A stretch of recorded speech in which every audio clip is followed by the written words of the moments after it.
was able to read another really great book this week, and another book that I might not necessarily have read because of the fact that I'm trying to expand and trying to reach out and find different categories to read on. Pinupocalypse. It's Andrew Tarasov with a little help from Brendan Jones. It's on the Massive label, and it's in Pinupolis, California. It's Foxy's 18th birthday. It's prom. She's looking for a new dress. She has this dress in mind. She wakes up on her 18th birthday in the morning, and it's all beautiful. Everything's perfect. It's a perfect society. Pinup. Pinupocalypse. It's in the name, pinup and apocalypse. It's the two words joined together, and so it tells you something about the art, and it tells you something about the people and sort of the idyllic space that you're looking at, and the place that they live, and the time period. It's something like the 50s. It's sort of an idyllic 50s time period. Certainly the cars and the clothing match, and the conversation is very much tongue-in-cheek about how women don't work because they couldn't, because they're women. I mean, it's the sort of thing that you would expect from the 50s. But there are also some other great hints, because like any really well-written story that I've read in my lifetime, there are references to the time period, whether they're fictional or non-fictional stories. There are references to the time period and the place, and one of my favorite references is music. And in the first issue here, there's multiple instances of music playing in the background, or the characters singing some song. Foxy is singing Judy Garland, "Get Happy," the song "Get Happy" it was from the soundtrack to Summer Stock, so it's like 1950, right? And so that helps set the era, and then there's another point later on. Foxy's off to the mall to look at this dress. She has just not quite enough money to buy it. That's going to be the least of her problems. She's not quite enough money to buy it yet, and she goes to try it on again. But on her way there, she almost gets in an accident because there's something weird going on the side of the road. She has no idea what it is, and I can't tell you, I can't describe it for you, because it'll ruin you seeing it and thinking of it for yourself. And that's one of the beautiful things about this book, and I love it. It's just one of my favorite books so far this year. And being a zombie story, I would never even read it, but necessarily. But it's written so well. There's so much going on that you're constantly asking yourself, am I getting hints and foreshadowing, or are these just teases? Are they just playing with me? Is this a dead end because you're expecting something weird to happen right here? But she almost gets in an accident with some other high school chums. Well, they know each other.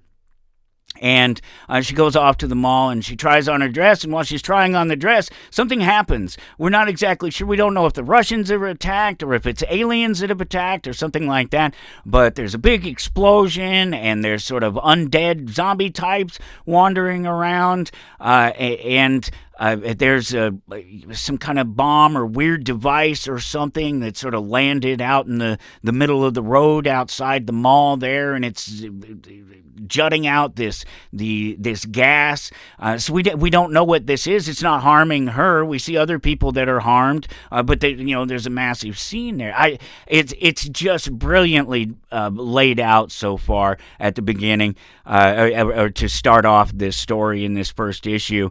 And as Foxy's coming out of there, she's attacked by one of these other zombie things that's running around here now, and Roxy appears. And Roxy is a school chum. She's the bad girl character. Foxy's the good girl character, and Roxy's the bad girl character, leather jacket wearing, smokes cigarettes, and probably gun-toting. She certainly has one there at the end. Well, I'm excited. I'm really excited. Pinupocalypse is in your local comic book shop now. Ask about it. Get them to pick it up for you. I think you'll really enjoy it, and I'm looking forward to reading the rest of it. So. It has been just fantastic being able. There are so many people now that are listening to those little reviews that I'm doing on the books that I'm reading, that have no idea that there's an entire weekly show where we do our thing, that there's a network, that there's all of this behind this, and they'll only just begin to find it out, and it's just another way. It's another way to talk to people in the language that they understand, and I'm just so thrilled to be able to continue to do it, and to have your support for it. It's been neat to get some of the feedback about it, and how people are just really enjoying it, and I've had a couple of comments specifically from people who are not comic book readers and wouldn't necessarily want to listen to me talk for 4 or 5 minutes about a comic book. They know that it's important. That was the gist of it, is they get that it's important that people read, and it's important that people read whatever interests them. And comic books have such a grand history and such a grand tradition with them of being inclusive. If you're one of these people that's out there looking for diversity and equity and inclusion, comic books are there. They always have been. They were way ahead of the game when it came to it. They were always subversive and talking about subjects and people and ideas that weren't in the mainstream. And it's just fantastic. It's just fantastic, the feedback on it, and I'm looking forward to continuing to do it really, literally for years, in fact. Go back there to towardanarchy.com. Of course, there's a link there for the Massive Comics, the link for Massive Comics. They're publishing the page for Pinupocalypse, and you can look at that. And if you're ever interested in any one of these books or any of these collectibles, if you're ever looking for something, you're ever looking to sell something, you're looking for advice on your collectibles or your comic books, hit me up.